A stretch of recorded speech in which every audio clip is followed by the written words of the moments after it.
Welcome back to Naruto Anime Review. This is part 4 of the anime review. This one I'm reviewing seasons 5 and 6 of Naruto Shippuden. Season 5, before I get to about this season, up until this particular season, I was watching the series dubbed. I watched the entire original Naruto series dubbed, and I watched Shippuden dubbed up until episode 97, which was about partway into season 5. And with episode 98 up until the most recent episode, I have been watching the series subbed. Now, I have been watching the series on Hulu. My dad has a Hulu account, so I've been watching both series on Hulu. And Hulu only had the first 97 episodes, despite the fact I have looked up that, in fact, the series has been dubbed all the way up into season 19. Though they stopped airing the stuff on TV, they released the dub stuff on DVD.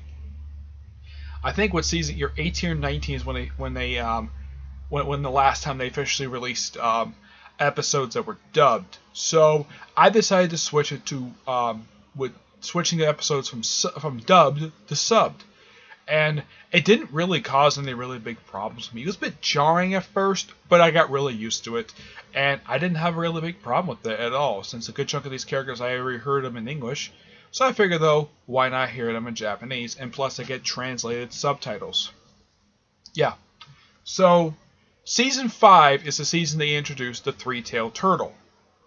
He's a gigantic turtle. His real name is Seno, I think his name is.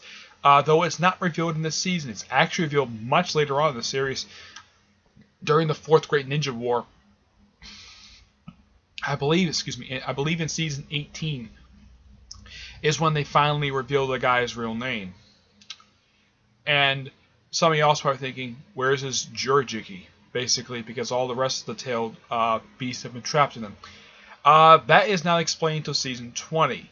When it was Itachi is basically indirectly responsible for him not having his own host.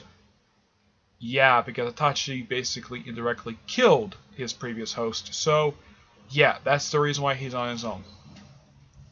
But the season starts off with Jiraiya coming back, and of course, this is the opening episode. Is basically the episode where Naruto is told he can't use Rasengan Shuriken again because it will cut off all of his chakra. He basically would not be able to use chakra ever again.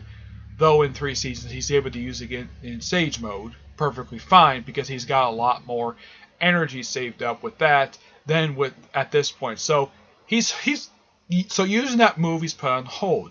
But basically Jiraiya teaches him a new move. Basically a water style move. Basically it's a water pistol.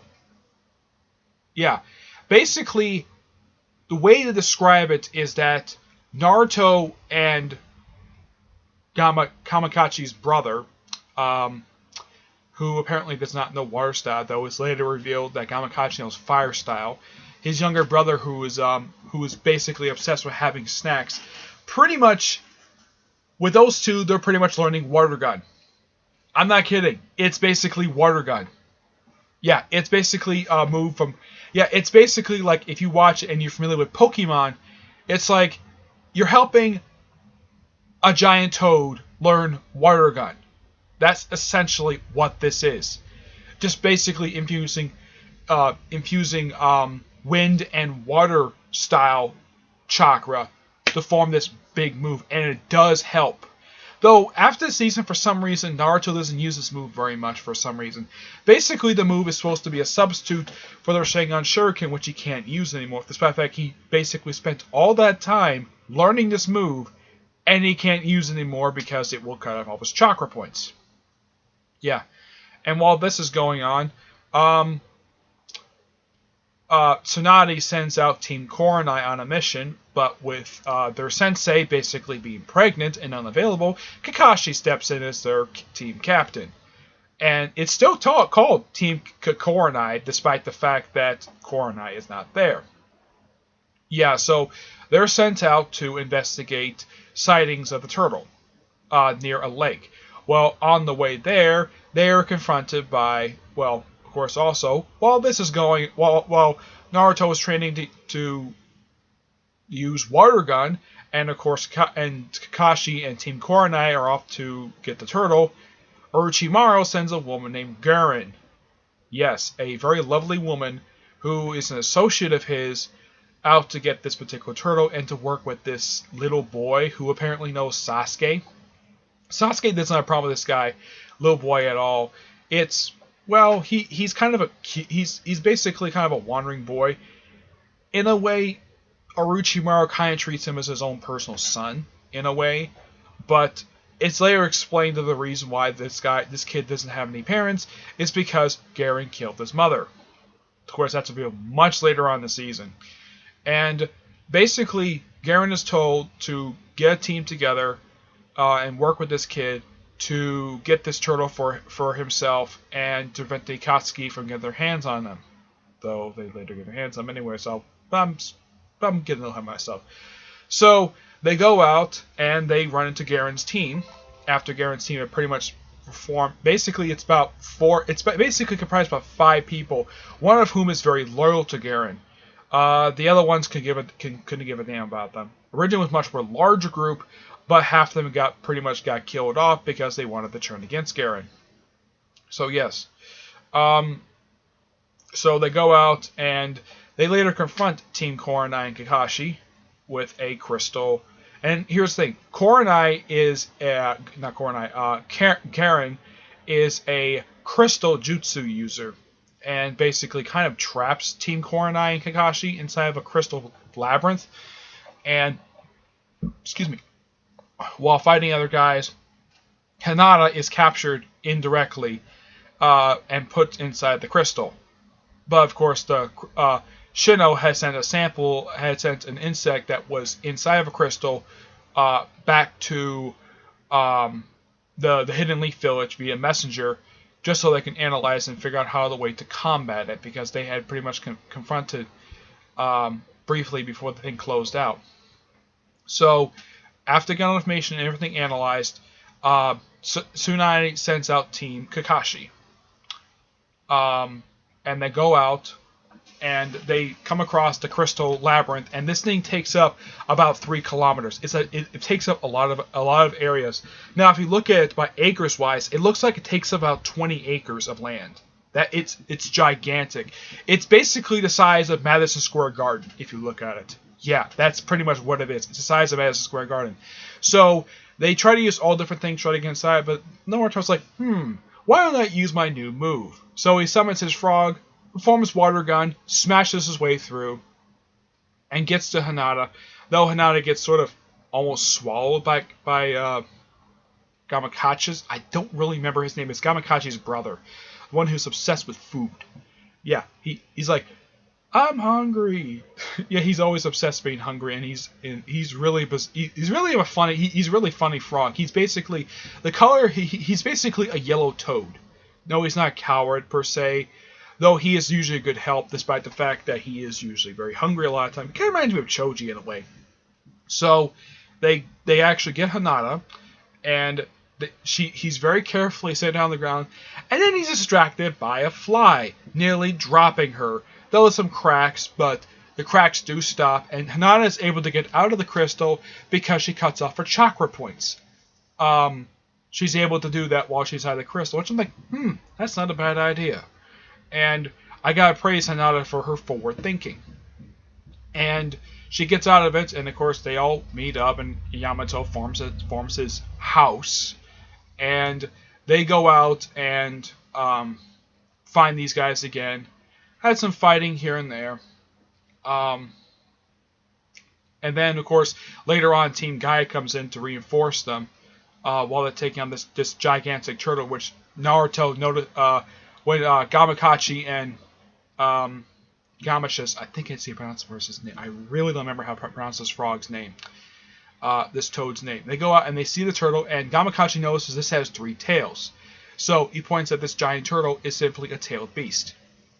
He doesn't want to confront it, but he's more of a neutral guy. He does not want to get involved. He prefers to watch stuff than basically get involved.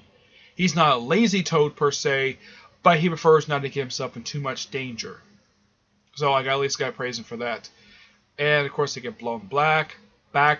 Of course Naruto and Hinata do get a chance to talk, a little here and there.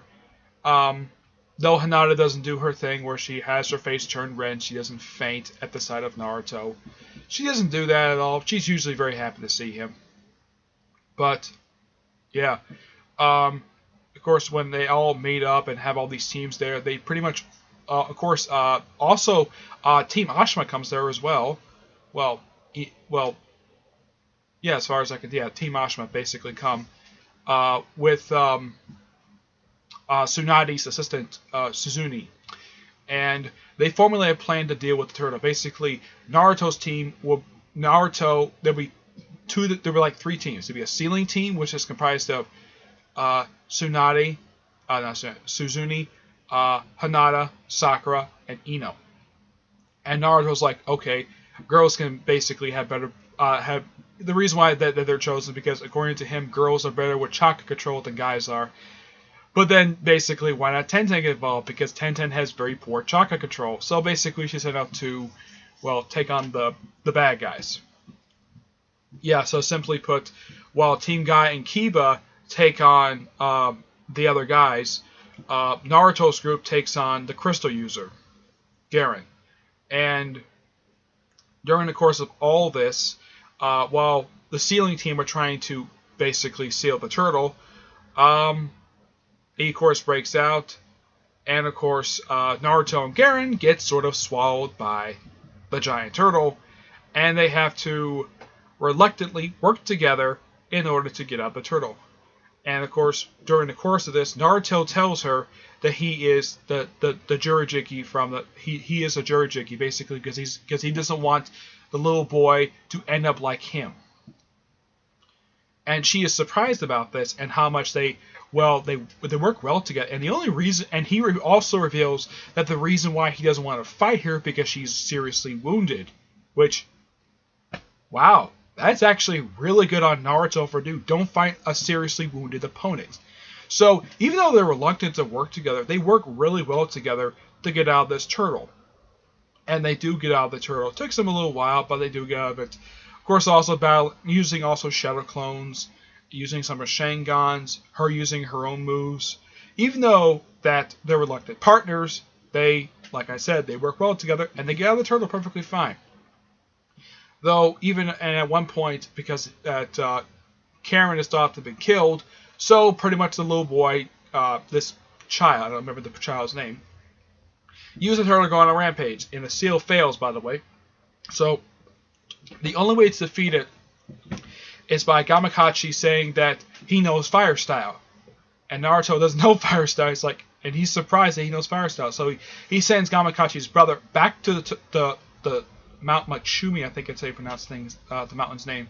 Sends him back, drinks up, has him basically swallow a bunch of toad oil, come back, and they pretty much eviscerate, they knock out the turtle, and they leave it there, and because everybody's got serious injuries, they all get sent back to village while an Amu Black Ops team is stationed there to keep an eye on the turtle, though they're all taken out by Deidara and his new partner, Toby, who basically witnessed the whole thing.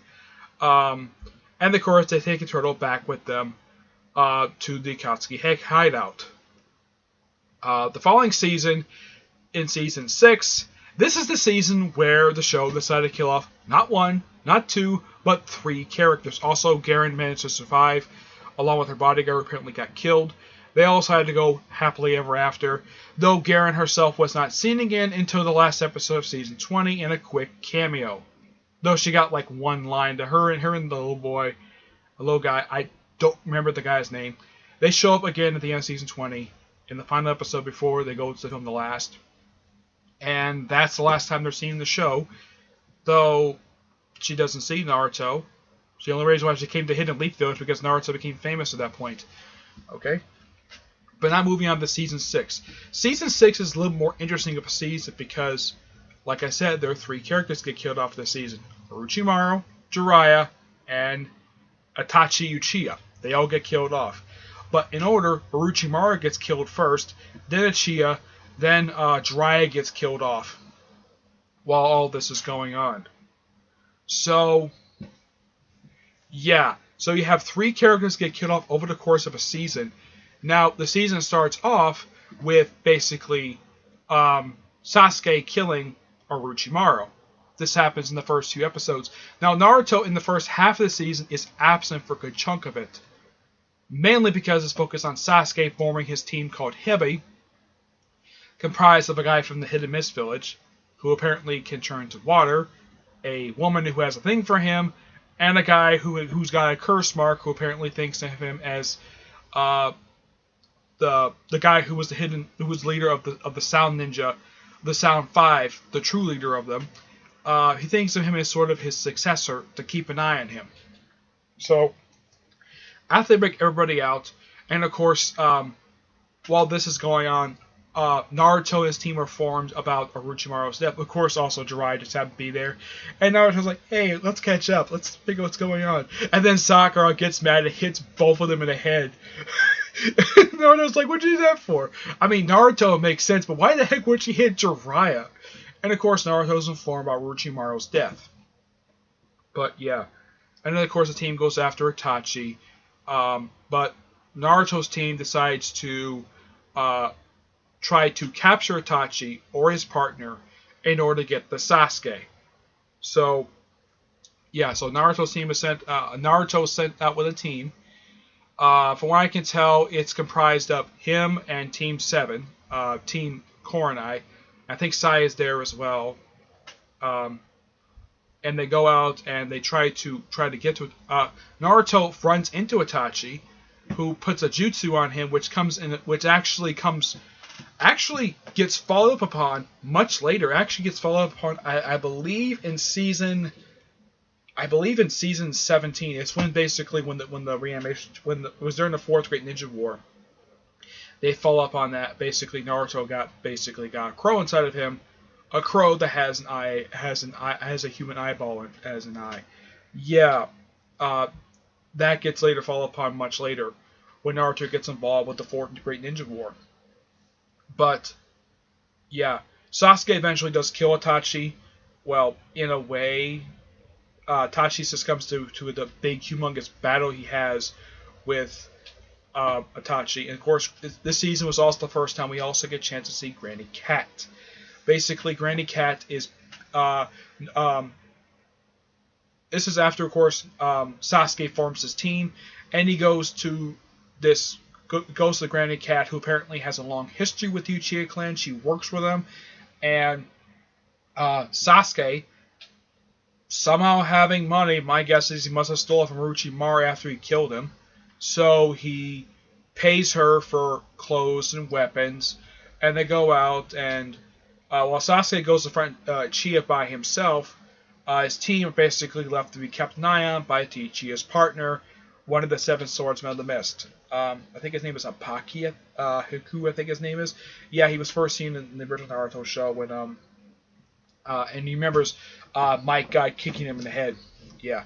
So, eventually Itachi gets killed, and apparently he does the thing he used to do when Sasuke was young. He just takes 2 fingers and taps his forehead, and he says, "Sorry, Sasuke," and he dies right there. And of course, Sasuke gets knocked out, and everybody is told about Uchiha's death, and everyone's just going back to the village, though in season 7 they're off doing something else. But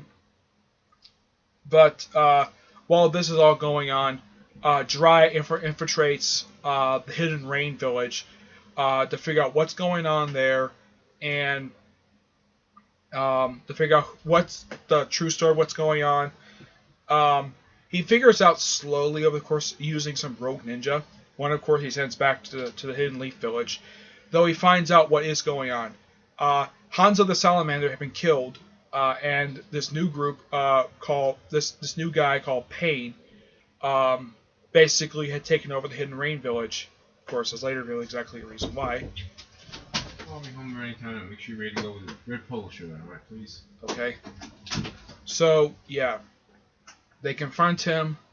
Well, he confronts the 6 pillars of pain. You actually get a chance to see him first time. All 6 pillars.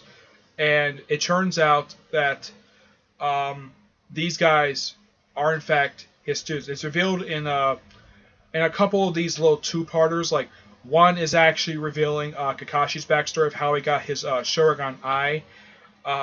Basically, there was a battle. Of course, this is later followed upon that Obito survived. This two-parter sets up stuff. Basically, happens later on. And there's another one called Tales of Guts and Ninja. Basically, it details, sort of in a way, Jiraiya's basically years in the land of, well, where the Hidden Rain Village is.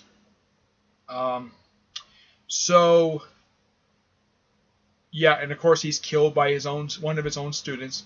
Conan, basically, she has eventually become.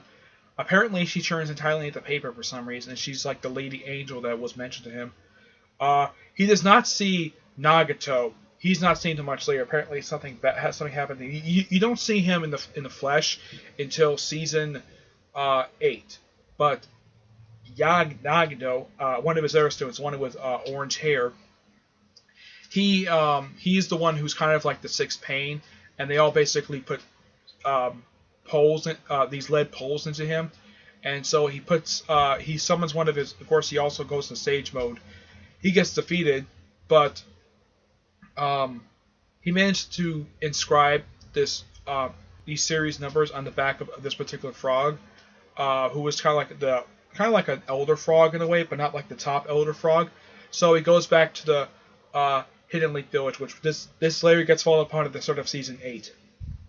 So Jiraiya dies, but Naruto doesn't know about it until the start of season 8. But yeah, these two seasons really good. Progresses the storyline of the show really well. Progresses it forward, despite the fact you can kind of say there's a little bit of season 5 where some of it might be filler, but I think it might be actually canon because it was a pretty interesting season. Season 6 is definitely canon because it explores a lot of stuff. Even though there's some backstory explained for Kakashi and Jiraiya, but 2 really good seasons. I do recommend watching them, of course, with the previous shows. So yeah, great seasons. That's it for this part.